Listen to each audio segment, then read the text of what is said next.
had been wandering for much of the last several days, had not yet found a place to live in my new home, and I felt as though there was something else that I was meant to do, some all-important task that, in my current state, I didn't remember the slightest thing about, when I stumbled upon a plaque commemorating the life of a Hollywood film actor.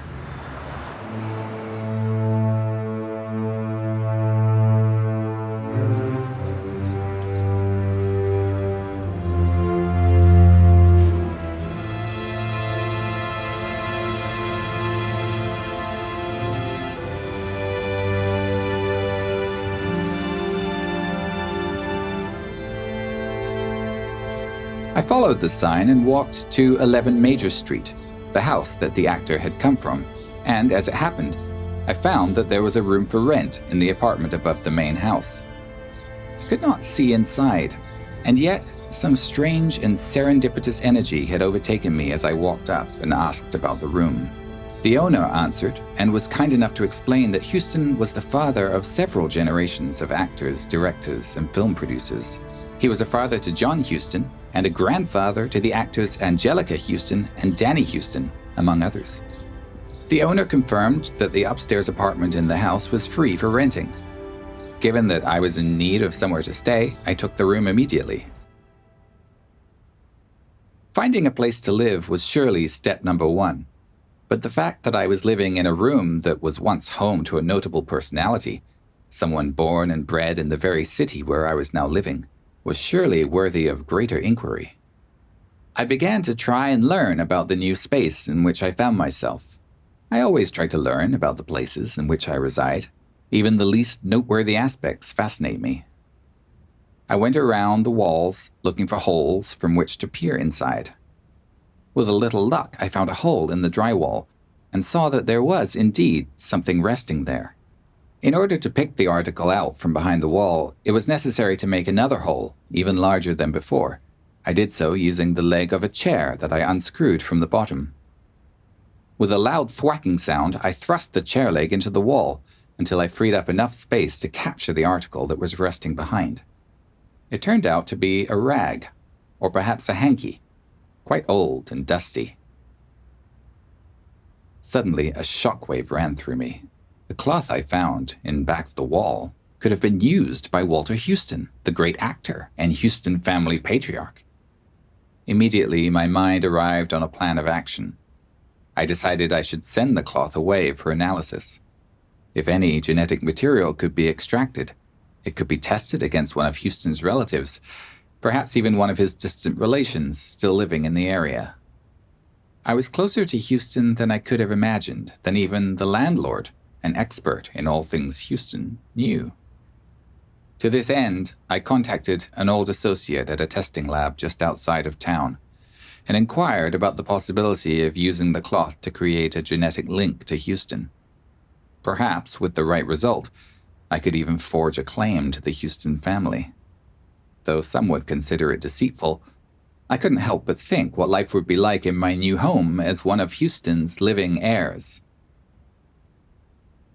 I started to think about the advantages of aligning myself with, or indeed living as part of, a dynasty. Would a belated inheritance follow? Perhaps, but I wouldn't count on it. The Huston name alone would fill my calendar with freelance opportunities, acceptance into the Huston fold even, in the long run. Or at least there would be no objection on my part. I could write letters to Angelica, Danny, and the whole family. Perhaps they would even visit their ancestral home of Toronto, of which I would stand as a uniquely authentic emblem. He's the most genuine Huston, they might even think. The one who stayed in the city of our grandfather Walter's birth. Legally, it would, I knew as well, be quite possible to change my name to Huston in order to present myself as a descendant. In my mind, I opted for Colin Huston, or a longer name, Cornelius, perhaps.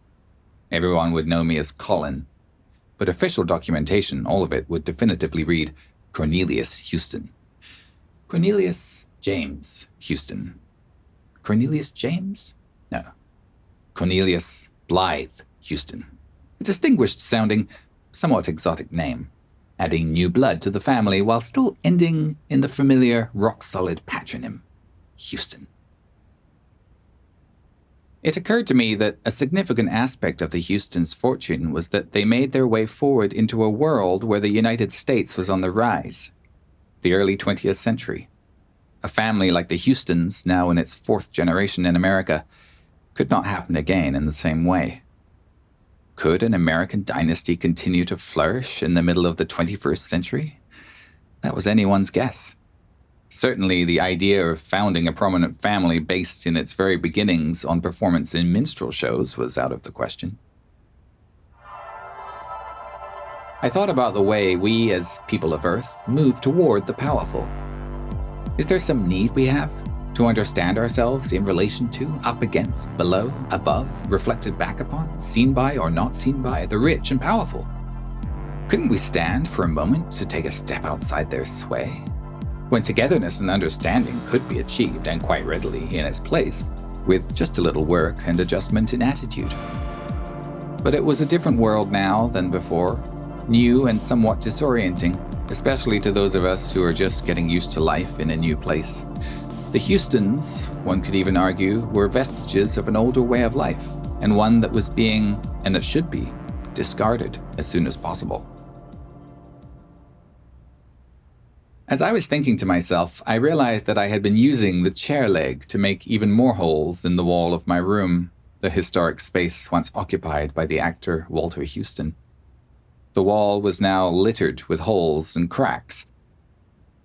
It was at that point that my new landlord knocked at my door and saw what I had done. In no uncertain terms, he asked me to leave. And there I was, evicted before even spending a night, sent out into the cold. It was then that I heard back from my associate in the lab. Unfortunately, he asserted, they were unable to accommodate my request to perform a genetic test on Houston's rag due to ethical constraints. That suited me fine. I despised deception in any form, and felt that I was better off to find another plan for a life in my new home.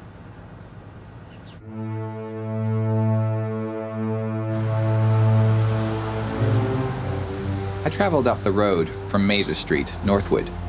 I decided to stop in a bookstore. I find that used bookstores are a perfect way to spend time, especially during periods of stress. One can forget oneself for a while in the company of books, and given the state I was in, I decided that I needed some time to look at books. Furthermore, in order to acquaint myself with my new home, I looked for a book by a local author. I loitered in the section for some time, hoping to find the best possible title.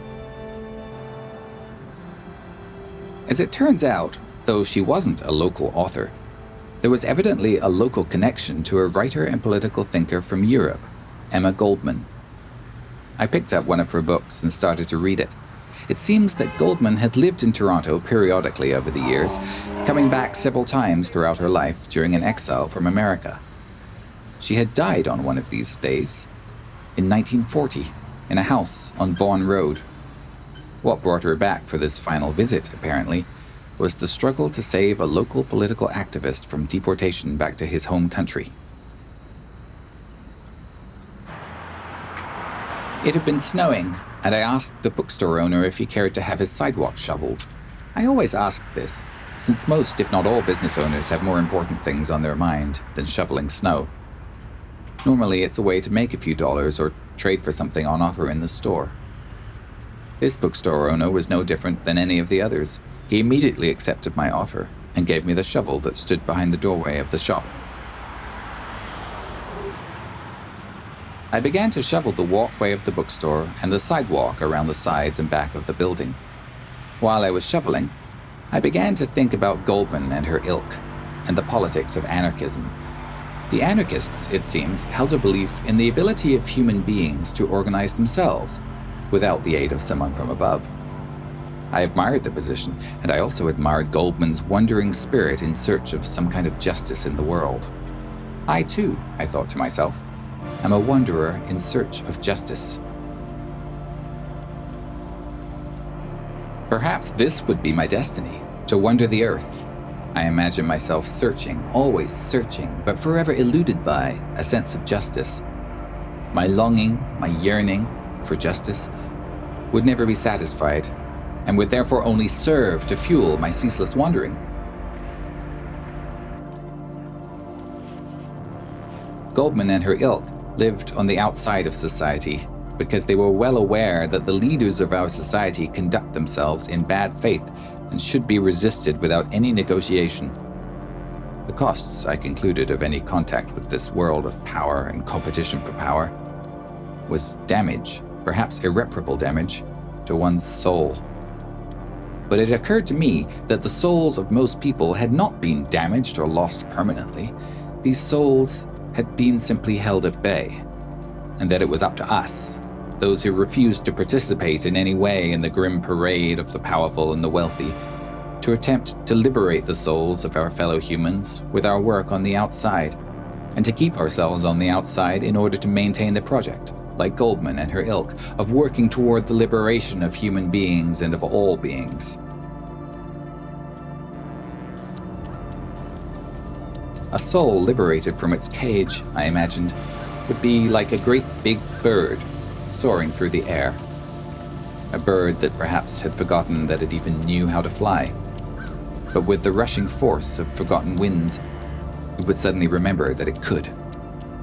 The great lumbering beast would lift off the ground, its large legs dangling below, and take to the skies.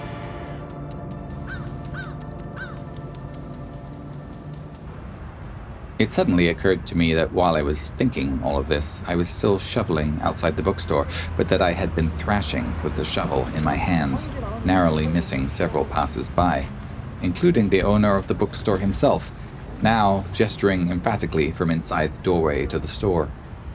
With my senses returned, I immediately handed him back the shovel with apologies and went on my way. I turned upward toward the house that Goldman had died in. Political commitments, I thought, political engagement and ideologies of the kind that Goldman exemplified were quite uncommon when I was growing up. Could there ever be a mass form of acceptance for these ideals? I thought that perhaps Goldman would have something to say to this situation, a position that could bring light to those of us who feel lost. I wondered if the house I was looking at could perhaps provide a clue. Once again, I contacted my friend in the research lab, asking if they had any serious findings about the locality where someone had died, if the place could have absorbed certain intangible properties from the event. Was there perhaps some kind of transfer of energies at the site? Once again, I thought about trying to rent a room, but alas, there was nothing on offer.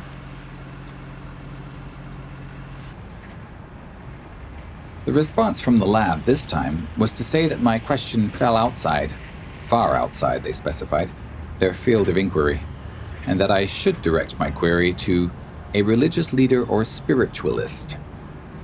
I noted more than a hint of condescension in this reply, and resolved to bring it up with my associate from the lab the next time I encountered him, whenever that might be.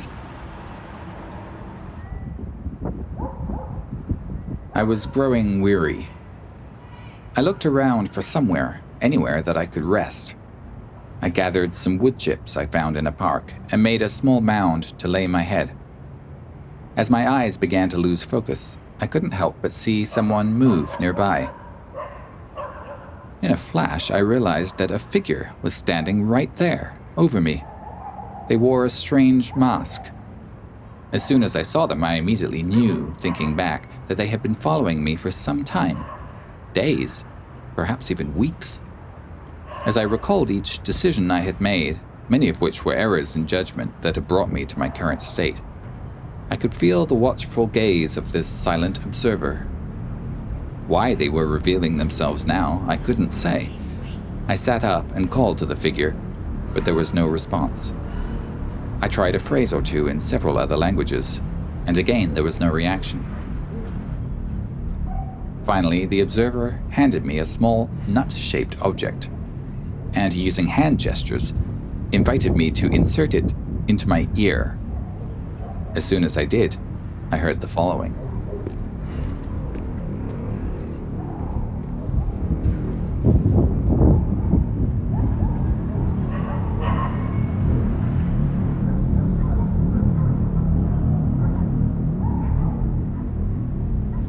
around, nested and infested what sweetless, what more and more sunset song. Steam-like, an iron-like, crowbar-like, stark by start, unborn grandchildren.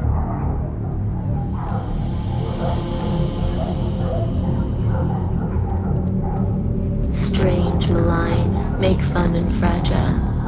Currents make walkways, make sunsets and loss of this or that. Salivate, shun the rest and get out somewhere. How much and how what, and whatever much could set and sell like, less that and fallen, fall, fell. The rest of it we lived, and we live, the megaliths never built in some name or another. Absence of life's love breath as defense against senescence, death.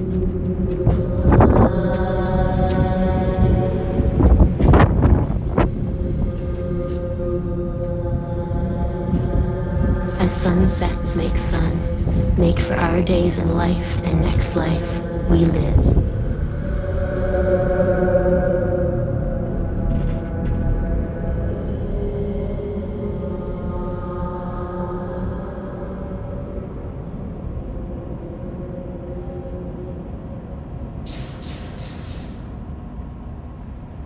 I took the nut out of my ear, and the masked figure disappeared as though they were never there.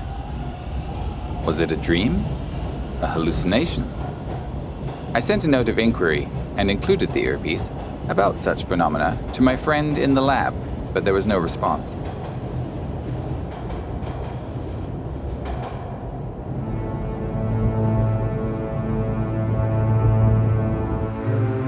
I began to chastise myself for wasting time, for not being farther ahead, and I immediately started to try to find work. At that very moment, I happened upon a Help Wanted sign in the window of a storefront.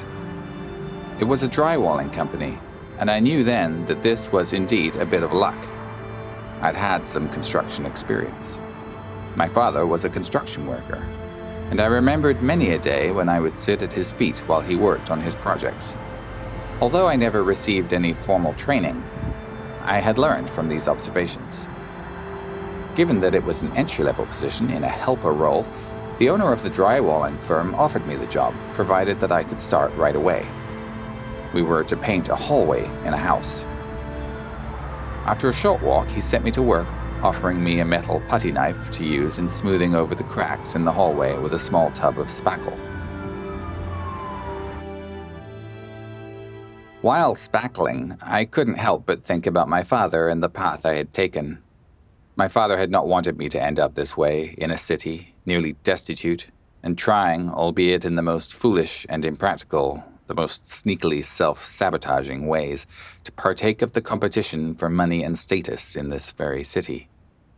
Nevertheless, I had decided to come, and I would fail, just as he had predicted I would, and then I would return home to see him so that he could enjoy the fruits of his prognostication.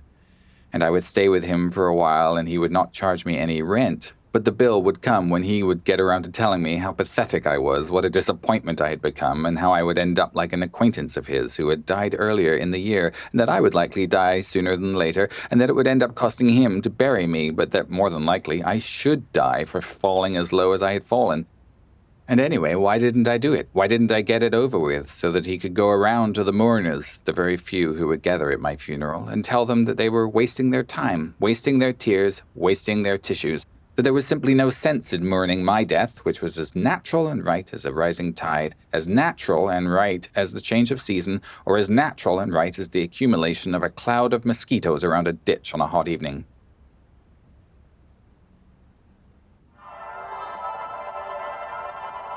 Suddenly, my employer interrupted to ask about something he'd been wondering about. He asked me if I'd ever considered the status of the mining industry in the Canadian economy. I said that I hadn't. He proceeded to inform me that the mining industry was the primary mover within Canadian life, that the ruling class, in its entirety, was composed of men and women who worked for, or were otherwise utterly beholden to, the mining industry, that the representatives of the mining industry actually wrote Canadian law, the same as writing a shopping list, and that it was adopted without even a second thought by Canadian politicians who were, it goes without saying, at the absolute mercy of the mining industry.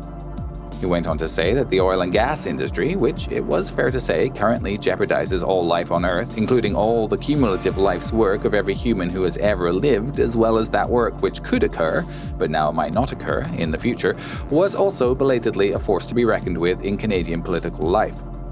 But it was the mining industry which had the most vicious stranglehold on the laws and lawmakers of Canada, and in particular of Toronto, and that its signs could be seen subtly in every facet of civic life.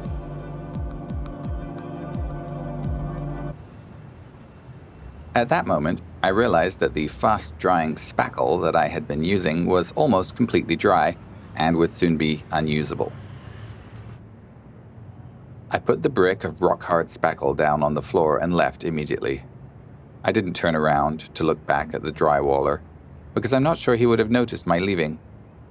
Again, I thought of my father. Indeed, the drywaller resembled my father in certain respects, so much so that I couldn't even separate the two men in my mind. From my memory, growing hazy as I walked away, it was my father who was talking at the same time, wearing the drywaller's white speckled t-shirt. Perhaps it was, in fact, a memory of my father, who after all was a drywaller, obsessed, I now remembered, with the Canadian mining industry, and not something I experienced mere minutes ago as a worker in a contracting and drywalling firm. It was also possible that my father had briefly possessed the body of the drywaller, so intent was he on checking up on me. I had given up on my friend at the lab outside of town. There was no conceivable way that he would wish to weigh in on these phenomena, fascinating though they were. Mere speculation was all that was possible, despite the evidence of something deeper.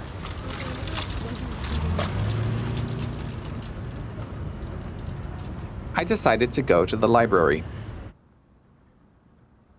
There I sat down at one of the computers which are available to use free of charge. I called up a website that allows users to upload and watch videos, once again for free, and tried to find videos about the actor Walter Huston. The film that came up was not the film mentioned in Huston's plaque, The Treasure of the Sierra Madre, but an earlier film called The Light That Failed. As it happened, this was the film Huston released while Goldman was in Toronto during her last days. The plot followed a painter, played by the actor Ronald Colman, who loses his vision just as he paints a masterpiece, at which point the painting is destroyed by the model who Coleman's character had been exploiting. Huston in this film played a dashing, devilish fellow, somewhat comic, who was Coleman's confidant. The arts, I concluded, were like any human institution, and that failures, artistic failures, political failures, failures of fathers, failures of sons, were to be expected. That there was no way around failures. The longer a person, the longer an artist, the longer a society, the longer a civilization walked along, the more failures they accumulated. The point, I reasoned, was to learn from our mistakes and to venture a correction at some point. We could be doing much better as a society, much better as artists, much, much better as a species. And yet, here we were, making the same mistakes over and over again. Was there a next step in human consciousness that saw a point where we actually learned from our mistakes?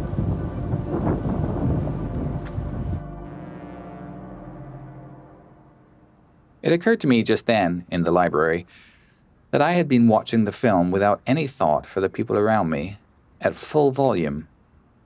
There was nothing to dull the sound, nor was I wearing a set of headphones, which would have been the most suitable option. A librarian approached me, not only to offer a reprimand, but to keep at bay the 4 or 5 agitated library patrons who had gathered around in a state of collective fury over the volume of my video. Making effusive apologies, I left immediately. At this point, I looked up at the city that had brought me such ruin and proven my father to be a prophet, and I began to laugh.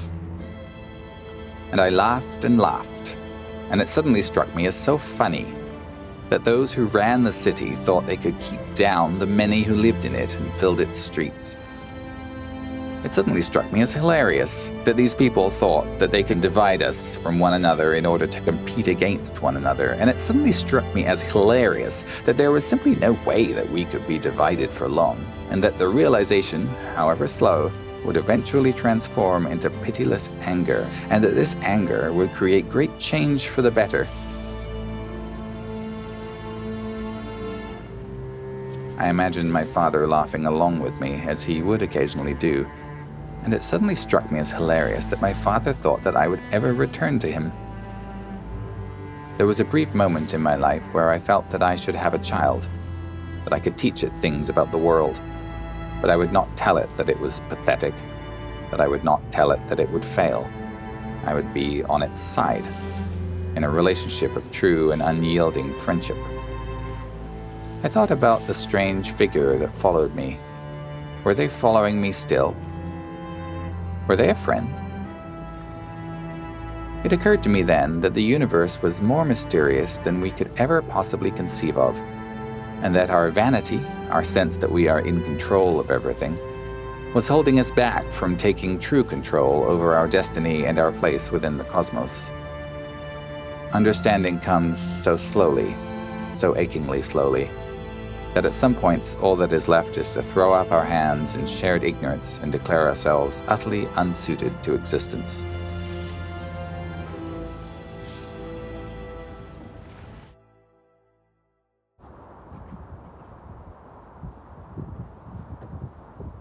At present, I find myself living in a shack in a park with a small zoo nearby.